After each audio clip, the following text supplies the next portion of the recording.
నమస్కారం,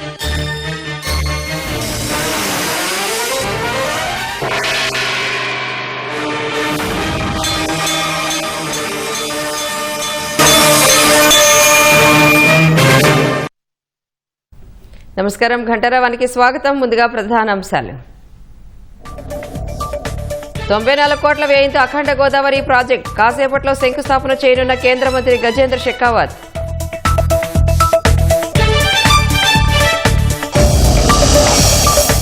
రెండు 2026లోగా విశాఖలో కాగ్నిజెంట్ కార్యకలాపాలు 2029 నాటికి తొలిదశ పనులు పూర్తి చేస్తామని సీఈఓ ప్రకటన. రెండో రోజు సిట్ కస్టడీకి కాకాణి గోవర్ధన్ రెడ్డి. గ్రావెల్ అక్రమ తవ్వకాల కేసులో ప్రశ్నలు.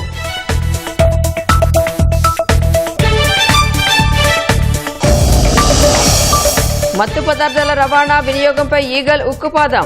ఇప్పటి వరకు 21,000 కిలోల గంజాయి స్వాధీనం.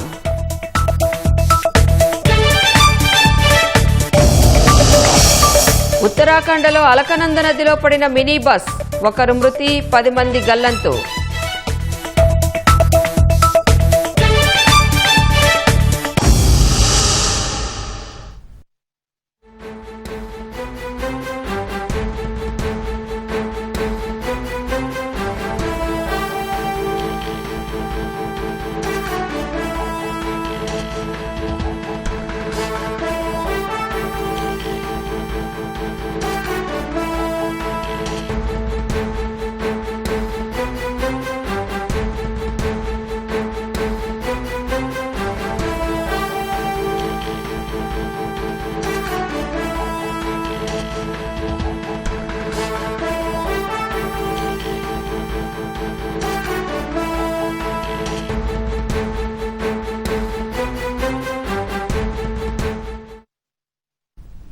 తెలంగాణలోని రంగారెడ్డి జిల్లాలో రైలు పట్టాలపై కారు నడుపుతూ యువతి హల్చల్ చేసింది. యువతి నిర్వాకంతో గంటల తరబడి రైళ్ల రాకపోకలకు అంతరాయం ఏర్పడింది. మరింత సమాచారం మా ప్రతినిధి నాగార్జున అడిగి తెలుసుకుందాం. నాగార్జున, రైలు పట్టాలపై యువతి కారు నడపడానికి గల కారణాలేంటి? ఈరోజు ఉదయం నార్సింగి నుంచి ఒక వైపు వచ్చినటువంటి కారు అక్కడ కొండకల్ వద్ద లెవెల్ క్రాసింగ్ పైకి ఒక కారు ఎక్కడాన్ని అక్కడ ఉన్నటువంటి గేట్ మెన్ గమనించారు. గేట్ మెన్ కేకలు వేస్తున్నా సరే ఆమె కారులో యువతి ఉన్నట్లు గుర్తించారు. ఆ యువతి గేట్ మెన్ కేకలు వేస్తున్నా సరే సుమారు వికారాబాద్ వైపుగా సుమారు 7 కిలోమీటర్ల మేర ఆ కారు నడుపుకుంటూ వెళ్ళినట్టుగా అతను చెప్పడం జరిగింది. అయితే ముందస్తుగా అప్రమత్తమైనటువంటి గేట్ మెన్ సమీప రైల్వే స్టేషన్లకి సమాచారం అందించారు. వచ్చేటువంటి రైళ్లు నిలిపివేయాలని చెప్పేసి ఆయన కోరడం జరిగింది. దీంతో పెను ప్రమాదం తప్పిందని చెప్పాలి. ఈ ఘటనకు సంబంధించినటువంటి వివరాలు తెలియజేస్తున్నారు. ప్రస్తుతం అయితే ఆమె పోలీసుల అదుపులో ఉంది. ఆమె ఈ లక్నోకి చెందిన రవికా సోనిగా గుర్తించారు. నార్సింగ్ లో నివాసం ఉంటూ హైదరాబాద్ లో ఆమె సాఫ్ట్వేర్ ఉద్యోగం చేస్తున్నట్టుగా చెప్తున్నారు. ఉదయం తెల్లవారుజామున ఇక్కడికి వచ్చినటువంటి యువతి అంటే 6 నుంచి 7 గంటల మధ్యలో ఈ ఘటన జరిగింది. ఆ టైంలో ఆమె నార్సింగ్ నుంచి ఇటు కొండకల్ వైపు లెవెల్ క్రాసింగ్ వద్ద ఎక్కి వెంటనే లెవెల్ క్రాసింగ్ దాటకుండానే రైల్వే ట్రాక్ మీదకి కారు నడిపింది. దీనివల్ల కారు ముందు వెనక అద్దాలు పగిలిపోయాయి. ఆ వీడియోలో మనం చూస్తే కనుక చాలా స్పీడ్ గా వేగంగా ఈ కారు నడుపుకుంటూ వెళ్ళడం, అక్కడ ఉన్నటువంటి గేట్ మెన్లు సమీపంలో ఉన్నటువంటి గ్యాంగ్ మెన్లకు సమాచారం ఇచ్చారు. వాళ్ళందరూ కూడా అక్కడికి వెళ్లి కారు ఆమె స్పీడ్ గా వెళ్తూ సుమారు 7 కిలోమీటర్లు నడిపిన తర్వాత ఒక మలుపు ఉంది. ఆ మలుపు వద్ద కారు కంట్రోల్ తప్పి అక్కడ నిలిచిపోయింది, ముందుకు కదలలేదు. సో వెంటనే అక్కడ చేరుకున్నటువంటి అక్కడ గ్యాంగ్ మెన్లు మిగతా రైల్వే సిబ్బంది కూడా అక్కడికి చేరుకుని ఆ కార్ని ఆమెను బయటికి దింపి ప్రయత్నం చేస్తే ఆమె కత్తితో బెదిరించేందుకు ప్రయత్నం చేసింది. గట్టిగా అరుస్తూ కేకలు వేస్తూ వాళ్ళని దగ్గరకు రానివ్వకుండా కత్తితో బెదిరించింది. తర్వాత అతి కష్టం మీద స్థానికుల సాయంతో ఆమెని పక్కకు తీసుకొచ్చి కార్ని సమీపంలో ఒక రైల్వే ట్రాక్ కిందకి నెట్టేసి నెక్స్ట్ రైళ్లను పునరుద్ధరించారు. ఈ ఘటనపై రైల్వే పోలీసులు కేసు నమోదు చేయనున్నారు. ప్రస్తుతానికైతే ఆ యువతిని చేవెళ్ల ఆసుపత్రికి తీసుకెళ్తున్నట్టుగా సమాచారం యువత పరిస్థితి పైన. సో ప్రస్తుతానికైతే ఆమెను అరెస్ట్ చేసి దీని మీద ఘటనకు గల కారణాలు అలా తీరున్నారు. ప్రస్తుతానికైతే ఆ యువతి లక్నోకు చెందిన రవికా సోనిగా గుర్తించారు. హైదరాబాద్ లో సాఫ్ట్వేర్ ఉద్యోగం చేస్తుంది. అయితే నడిపిన సమయంలో ఆమె మద్యం మత్తులో ఉన్నట్టుగా మనకి సమాచారం ఉంది. దీని మీద పోలీసులు ధృవీకరించాల్సి ఉంది. ధన్యవాదాలు నాగార్జున.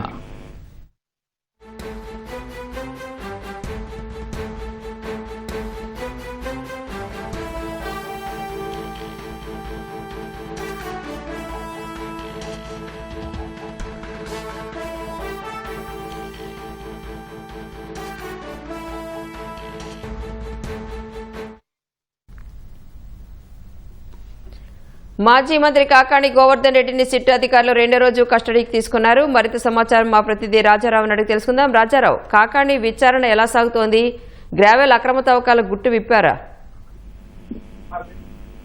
రాణి, ఇప్పుడు ఈ రోజు రెండో రోజు సిట్ అధికారులు మాజీ మంత్రి కాకాణి గోవర్ధన్ రెడ్డిని విచారణ ప్రారంభించారు. ఉదయాన్నే 8:30కి నెల్లూరు జిల్లా పోలీస్ కేంద్ర కారాగారం నుంచి తీసుకుపోవడం జరిగింది. పోలీసు వాహనంలో కృష్ణపట్నం పోర్టు వద్ద రెండో పోలీస్ స్టేషన్ లో విచారణ ప్రారంభించారు. అయితే బాపట్ల సిట్ డిఎస్ రామాంజనేయులు బృందం ఈ రెండో రోజు విచారణ కొనసాగుతుంది. అయితే నిన్న మొదటి రోజు విచారణలో కాకాణి గోవర్ధన్ రెడ్డి ఎటువంటి సమాచారం కానీ సహకారంగా అందించలేదు.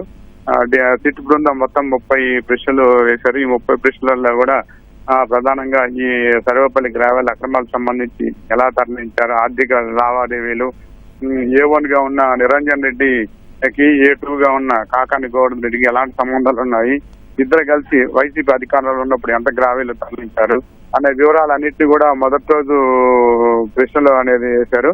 అయితే ఏ ప్రశ్నలకు కూడా వీళ్ళ నుంచి సరైన సమాధానం లేదు. కాకాణి గోవర్ధన్ రెడ్డి న్యాయవాది ఎదుటనే ఈ విచారణ అనేది కొనసాగించారు. వీడి ప్రతి ప్రశ్నకు కూడా తెలియదు, న్యాయవాదిని అడగండి, అధికారంలో ఉన్నప్పుడు మేము అక్రమాలు ఏం చేయలేదని సమాధానాలతోనే సరిపెట్టారు. అయితే తీవ్ర ప్రయత్నాలు చేసినప్పుడు కూడా వారి నుంచి ఒక ప్రశ్న సమాధానం కూడా రాబట్టలేకపోయారు. అయితే రెండో రోజు డిఎస్పీ రామాంజనేయుల బృందం అంతా కూడా రెండో రోజు విచారణ ఈ రోజు సాయంత్రంతో ముగుస్తుంది, కస్టడీ విచారణ. అయితే ఈ కొన్ని గత అధికారంలో ఉన్నప్పుడు సర్వేపల్లి గ్రావెల్ తవ్వకాలు దాదాపు 40 కోట్లకు పైగా తవ్వకాలు చేశారని ఇవన్నీ కూడా కొన్ని నివేదికలు ఉన్నాయి దగ్గర అధికారుల వద్ద. స్థానికంగా ఉన్న పోలీస్ అధికారుల నుంచి కూడా సమాచారం అనేది రాత్రే సేకరించారు. పక్కాగా ఈరోజు ప్రశ్నలు అడిగి ఏదైనా కొన్ని నుంచి సమాచారం సేకరించాలనే ప్రయత్నం మాత్రం సిట్ బృందం చేస్తుంది. గతంలో ఉన్న సీసీ ఫుటేజ్ వీటన్నిటిని కూడా సేకరించారు.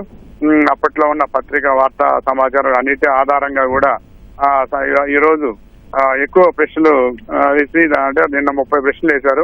అదనంగా మరి కొన్ని ప్రశ్నలతో సమాచారం రాబట్టేందుకు వీరు తీవ్ర ప్రయత్నం అనేది ఈ రోజు ప్రారంభించారు. ఇది 2021 జూన్ 21న ఈ కేసు అనేది నమోదైంది. దీని ఆధారంగా ఫిబ్రవరి 15న కేసు నమోదు చేశారు. దీని ప్రకారం ఇది A1 నిరంజన్ రెడ్డికి అకౌంట్స్ సంబంధించి కొన్ని ఆధారాలు కూడా సేకరించారు. బ్యాంక్ అకౌంట్లలో ఎంత తరలించారనే వాటి వివరాలు కూడా సాక్ష్యాధారాలు కూడా చూపించి వీటిని ప్రశ్నించే అవకాశం ఉంది. ఇది పరిస్థితి. రాణి, రాజారావు, మరి నిన్న అడిగిన ఏ ప్రశ్నకి కూడా ఆయన సమాధానం చెప్పలేదు, లేదు తెలీదు, మా లాయర్ని అడగండి అని అన్నారు. మరి ఈ రోజుతో కస్టడీ ముగుస్తుంది, ఈ రోజైనా సమాధానాలు చెప్తారా, లేకపోతే పోలీసుల చర్యలేంటి తర్వాత? రాణి, ఈ రోజు పక్కాగా సిట్ అధికారులు బృందం కొన్ని రికార్డులు, దస్తాలు, విజువల్స్ కూడా సేకరించారు. అధికారంలో ఉన్నప్పుడు వాళ్ళు ఎట్లాంటి అక్రమాలు చేశారనేది కూడా సర్వేపల్లి చెరువు వద్ద గ్రావెల్ తవ్వకాలు అప్పట్లోనే గూగుల్ మ్యాప్స్ అన్ని కూడా తీస్తున్నారు. అప్పట్లో సోమిరెడ్డి చంద్రమోహన్ రెడ్డి పోరాటం చేసిన సమయంలో పక్కాగా అప్పట్లోనే ఈ గూగుల్ సమాచారంతోనే అప్పట్లో ఫిర్యాదులు చేశారు. ఫిర్యాదులలో ఈ వీడియోలు కూడా అప్పట్లో సేకరించున్నారు. వీటిని అదే కాకుండా పోలీసు అధికారుల వద్ద కూడా కొంత సమాచారం ఉంది. అదే సమయంలో వైసీపీ అధికారంలో ఉన్నప్పుడు పోలీస్ కేసులు కూడా నమోదయ్యాయి.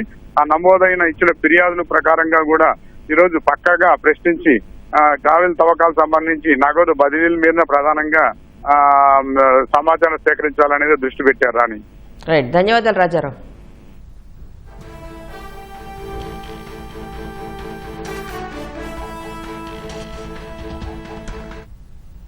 గంజాయి డ్రగ్స్ వినియోగం నానాటికి పెరిగిపోతోంది. ప్రధానంగా యువత మత్తుకు బానిసై బంగారు భవిష్యత్తును చేజేతులా నాశనం చేసుకుంటున్నారు. మత్తు పదార్థాల రవాణా, విక్రయాలపై ప్రత్యేక దృష్టి సారించిన ప్రభుత్వం వాటిని నిర్మూలించేందుకు డ్రగ్స్ వద్దు బ్రో లాంటి ఎన్నో ప్రత్యేక కార్యక్రమాలు చేపట్టింది. డ్రగ్స్ రహిత రాష్ట్రంగా ఏపీని మార్చేందుకు రూపొందించిన ఈగల్ వ్యవస్థ మెరుగైన ఫలితాలనిస్తోంది. మాదక ద్రవ్యాల నిరోధక దినోత్సవం సందర్భంగా ఈగల్ విభాగ అధిపతి ఆకే రవికృష్ణతో మా ప్రతినిధి జయప్రకాష్ ప్రత్యేక ముఖాముఖి. మత్తు సంఖ్యల నుంచి యువతను రక్షించేందుకు రాష్ట్ర ప్రభుత్వం నూతనంగా ఈగల్ విభాగాన్ని ప్రారంభించింది. ఈగల్ విభాగం రాష్ట్ర వ్యాప్తంగా ప్రతిష్టాత్మకంగా యువతలో మార్పు తెచ్చేందుకు అవగాహన కార్యక్రమాలతో పాటు ఎన్ఫోర్స్మెంట్ను కూడా ప్రారంభించింది. 10,000 ఎకరాలను నుంచి 94 ఎకరాలకు గాంజాను కుదించింది. దాన్ని నిర్మూలించేందుకు గట్టి ప్రయత్నాలు చేస్తుంది. అంతర్జాతీయ మాదక ద్రవ్య దుర్వినియోగం మరియు అక్రమ రవాణా వ్యతిరేక దినోత్సవానికి సందర్భంగా ఒక నూతన కార్యక్రమాలను ప్రారంభించడంతో పాటుగా యువతలో మార్పు తెచ్చేందుకు ప్రయత్నిస్తుంది. అసలు ఏ విధంగా ఈ కార్యక్రమాలు చేపడుతూ ఉన్నారు, గాంజా మత్తు పదార్థాలపైన అక్రమ రవాణా పైన ఎటువంటి నిఘా పెడుతున్నారో తెలిపేందుకు మనతోటి ఈగల్ విభాగాధిపతి ఐజీ ఆకే రవికృష్ణ ఉన్నారు. వారిని అడిగి పూర్తి వివరాలు తెలుసుకుందాం. చెప్పండి సార్, ఈ గాంజా అక్రమ రవాణా వినియోగాన్ని తగ్గించేందుకు ఎటువంటి చర్యలు చేపడుతూ ఉన్నారు? ఈ గంజా అటువంటి డ్రగ్స్ వీటి నిర్మూలన కోసం ఈగల్ ప్రత్యేకంగా ఎన్ఫోర్స్మెంట్ వరకు చాలా పటిష్టంగా ఈ మధ్యన మేము అమలు చేస్తున్నాం. ఎక్కడికెక్కడ అంటే ఇంకా మొత్తం రాష్ట్రంలో ఉన్న హాట్స్పాట్స్ అన్ని గుర్తించి సుమారుగా 680 ప్లేసుల్లోని నిఘాను పటిష్టం చేయడం, అదేవిధంగా ఏపీ పోలీస్ అందరూ కలిసి డ్రోన్ సర్వేలెన్స్ని కూడా పటిష్టం చేయడం జరిగింది. భవిష్యత్తులో మరిన్ని కార్యక్రమాలతో మాదక ద్రవ్య రహిత ఆంధ్రప్రదేశ్ నిర్మాణం కోసం ప్రత్యేకంగా ఈగల్ కృషి చేస్తుంది. ఈగల్ ఏర్పాటు చేసిన తర్వాత ఇప్పటి వరకు ఎంతమంది పైన కేసులు నమోదు చేశారు, ఎంతమందిని అరెస్ట్ చేశారు? ఇప్పటి వరకు ఆంధ్రప్రదేశ్ పోలీసు, ఈగల్ అందరూ కలిసి సుమారుగా 1789 మందిని ఈ సంవత్సరంలో మనం అరెస్ట్ చేయడం జరిగింది. సుమారుగా పదుల సంఖ్యలో మేము కేసులు కూడా నమోదు చేయడం జరిగింది. ప్రతిరోజు కూడా సుమారుగా 5 నుంచి 6 కేసులు నమోదు అవుతున్నాయి. 10,000 ఎకరాల్లో పండే గాంజాని 94 ఎకరాలకి కుదించామని చెప్తూ ఉన్నారు. కానీ గాంజా ఇప్పటికీ అక్రమంగా రవాణా కొనసాగుతూనే ఉంది. అంటే ఎక్కడి నుంచి ఈ గాంజా వస్తుంది, ఎలాగా మీరు దాని మీద నిఘా ఉంచుతున్నారు? మనకి ఏఎస్ఆర్ జిల్లాలోని సుమారుగా 9 మండలాల్లో 375 గ్రామాలని గుర్తించడం జరిగింది. ఎక్కువ గంజా పండే ప్రాంతాలు. గత జూలై 2006లోని 2024లో ప్రత్యేకంగా ప్రభుత్వం దృష్టి పెట్టింది వీటి మీద. ఈ గ్రామాల మీద, ఈ గ్రామంలో ఉన్న రైతుల మీద పూర్తి స్థాయిలో దృష్టి పెట్టి 2 రకాల కార్యక్రమాలు చేస్తాం. ఒకటి పోలీస్ ద్వారా డ్రోన్ సర్వేలెన్స్, అడ్రిన్ శాటిలైట్స్ ద్వారా సర్వేలెన్స్ చేయడం, అదేవిధంగా కోఆర్డినెన్స్ ఆపరేషన్స్, కౌన్సిలింగ్స్, వీటి ద్వారా వాళ్ళలోని చట్టం అంటే ఒక భయం కలిగేలా చేయడం. అదేవిధంగా అడ్మినిస్ట్రేషన్ ద్వారా సుమారుగా 140 కోట్లకు సంబంధించిన విలువైన ఆల్టర్నేటివ్ క్రాప్స్ ఆ రైతులకు ప్రొవైడ్ చేయడం జరిగింది. 10,803 ఎకరాలకు సంబంధించిన ఈ ఆల్టర్నేటివ్ సీడ్స్ సుమారుగా 46 లక్షల శాప్లింగ్స్ కూడా ఉచితంగా పంపిణీ చేయడం జరిగింది. సుమారుగా 10,256 రైతులు ఈ దీనివల్ల లబ్ధి పొందారు. వాళ్ళందరికీ కూడా ప్రత్యేకంగా జిల్లా యంత్రాంగం అప్పీల్ చేయడం జరిగింది. ఎక్కడా కూడా పంట పండించద్దని. ఆంధ్రప్రదేశ్ ప్రభుత్వం తీసుకున్న ఈ చర్యల వల్ల ఈ సంవత్సరం మనకి ఏఎస్ఆర్ జిల్లాలో ఈ గంజాయి పంట పండలేదు. కేవలం 93 ఎకరాల్లో మాత్రమే మనం గుర్తించడం జరిగింది. వాటిని కూడా ఈగల్ మరియు జిల్లా పోలీసుల సహకారంతో ఆ పంటను కూడా ధ్వంసం చేయడం జరిగింది. భవిష్యత్తులో మరింత కఠినంగా వ్యవహరించడానికి చర్యలు తీసుకుంటున్నారు. అదేవిధంగా ఒరిస్సాలో సుమారుగా 5 జిల్లాల్లోని గంజాయి సాగు చేస్తున్నారు. ఒరిస్సా ఏఎన్టీఎఫ్తో కూడా సహకారం తీసుకుంటున్నాం. వాళ్ళతో కూడా వర్చువల్ కాన్ఫరెన్స్లు పెడుతున్నాం. సమాచారాన్ని మేము షేర్ చేసుకోవడం, దానివల్ల భవిష్యత్తులోని అక్కడ కూడా ఈ గంజాయి సాగును తగ్గించడం కోసం ప్రయత్నాలు చేస్తున్నాం. గాంజా విక్రేతలపైన ఇటీవల పిట్ అనే ఒక సెక్షన్ యాక్ట్ అమలు చేస్తూ ఉన్నారు. పిట్ అంటే ఏంటి, ఎంత ప్రభావం వాళ్ళపైన చూపుతుంది నిందితులపైన, ఈ గాంజాను అరికట్టేందుకు ఇది ఎలా ఉపయోగపడుతుంది? ఎన్డీపీఎస్ చట్టం, narcotic drugs and psychotropic substance act 1985, అదేవిధంగా దాంతోనే PIT NDPS, prevention of illicit trafficking, అంటే ఇంకా మాదక ద్రవ్యాలని రవాణా చేసే వాళ్ళ మీద ఉక్కుపాదం మోపడానికి ఈ పిట్ ఎన్డీపీఎస్ యాక్ట్ ఉపయోగపడుతుంది. అది 1988లోని పార్లమెంట్ చట్టం ద్వారా తీసుకురావడం జరిగింది. ఈ పిట్ ఎన్డీపీఎస్ ద్వారా డిటైనింగ్ అథారిటీ గవర్నమెంట్లోని ఒక సీనియర్ అధికారులు ఉంటారు. ప్రతి జిల్లాలో కూడా ఎవరైతే ఈ మాదక ద్రవ్యాలు అక్రమ రవాణా చేస్తున్నారో, కలిగి ఉంటున్నారో వాళ్ళ మీద వాళ్ళు మారరు అని మనకు తెలిసినప్పుడు వాళ్ళ మీద కొన్ని కేసులు, పాత కేసులు ఉన్నాయి, కొత్త కేసుల్లో కూడా పట్టుబడుతున్నారు. అదేవిధంగా ఏదైనా కేసులో వాళ్ళు కన్విక్షన్ అయితే 10 సంవత్సరాల కంటే ఎక్కువ, వాళ్ళ మీద ఈ పిట్ ఎన్డీపీఎస్ యాక్ట్ మనం ప్రవేశపెట్టచ్చు. మనకి ఈ సంవత్సరంలో సుమారుగా 15 మంది మీద పిట్ అండ్ డిపేస్ యాక్ట్ ప్రవేశపెట్టడం జరిగింది. సుమారుగా ఇంకా 34 వరకు ప్రపోజల్స్ మనకి ప్రస్తుతం గవర్నమెంట్లో ఉన్నాయి. అయితే కొంతమంది వినియోగదారులు పోలీసుల కళ్ళు తప్పించేందుకు వాళ్ళ నుంచి బయటపడేందుకు హైటెక్ కల్చర్ని ఉపయోగిస్తూ ఉన్నారు. ఆన్లైన్ విధానంలో వాటిని అప్లై చేయటం, దాంతోపాటు కొరియర్ విధానంలో కూడా ఇంటికే తెప్పించుకునే ఏర్పాట్లు చేస్తూ ఉన్నారు. ఇటీవల కాలంలో కొంతమంది పట్టుబడిన విషయాలు చూసాం. దీనికి సంబంధించి ఎటువంటి నిఘా పెడుతూ ఉన్నారు? ఈ కొరియర్ విధానం మీద కూడా పూర్తి స్థాయిలో నిఘా పెట్టడం జరిగింది. అదేవిధంగా కొంతమంది డార్క్ వెబ్ ద్వారా ఈ విక్రయాలు చేస్తున్నారని కూడా సమాచారం ఉంది. ఈగల్ డేటా సెంటర్లో డార్క్ వెబ్ ల్యాబ్ అనేది ఒక ప్రధానమైన అంశం. దాని త్వరలోనే మేము ఎస్టాబ్లిష్ చేయబోతున్నాం. గాంజా మాత్రమే కాదు, విజయవాడలో ఇటీవల మంగళగిరి, విజయవాడ ప్రాంతాల్లో MDMA లాంటి సింథటిక్ డ్రగ్స్ కూడా తరచుగా దొరుకుతున్న పరిస్థితి కనబడుతుంది. ఏ విధంగా వాళ్ళు తీసుకొస్తూ ఉన్నారు? ఎలాగ ఈ నెట్వర్క్ జరుగుతుంది? మీరు ఎట్లాగ అరికట్టాలనుకుంటున్నారు? ఎవరైతే ఈ డ్రగ్స్ కానీ మీరు చెప్పినట్టుగా మెత్ కానీ వీటికి అలవాటు పడ్డారో వీళ్ళు అమ్మే స్మగ్లర్స్ వాళ్ళు ఎప్పుడు కూడా ఎక్కడైతే డిమాండ్ ఉందో దాన్ని చూస్తూ ఉంటారు. ఈ డిమాండ్ ఉన్నంతకాలం డ్రగ్స్ ఏదో రూపంలో మనకి వచ్చే అవకాశం ఉంటుంది. కాబట్టి ఈ డిమాండ్ని కూడా మనం అరికట్టాలని చెప్పేసి ఇటీవల కాలంలో మొత్తం సుమారుగా 45,000 అప్పర్ ప్రైమరీ స్కూల్స్, కాలేజెస్, యూనివర్సిటీస్తో ఈగల్ క్లబ్స్ ప్రారంభించడం జరిగింది. ఈ ఈగల్ క్లబ్స్లో సుమారుగా 10 మంది సభ్యులు ఉంటారు. 4 విద్యార్థినులు, 4 విద్యార్థులు, 2 అధ్యాపకులు. ఈ 10 మంది కూడా ప్రతి కాలేజీలో కూడా వాళ్ళ కాలేజీలో ఈ డ్రగ్స్ భూతం ఏదైనా ప్రవేశించిందా, ఈ డ్రగ్స్ బారిన ఎవరైనా పడుతున్నారా, ఏమాత్రం అనుమానం ఉన్నా సరే వాళ్ళు వాచ్ చేస్తూ అందరికీ అవేర్నెస్ కల్పిస్తారు. వర్క్షాప్స్ పెడతారు. ప్రతి కాలేజీకి వెళ్తున్నాం, ప్రతి స్కూల్కి వెళ్తున్నాం, వాళ్ళకి చట్టం చెప్తున్నాం.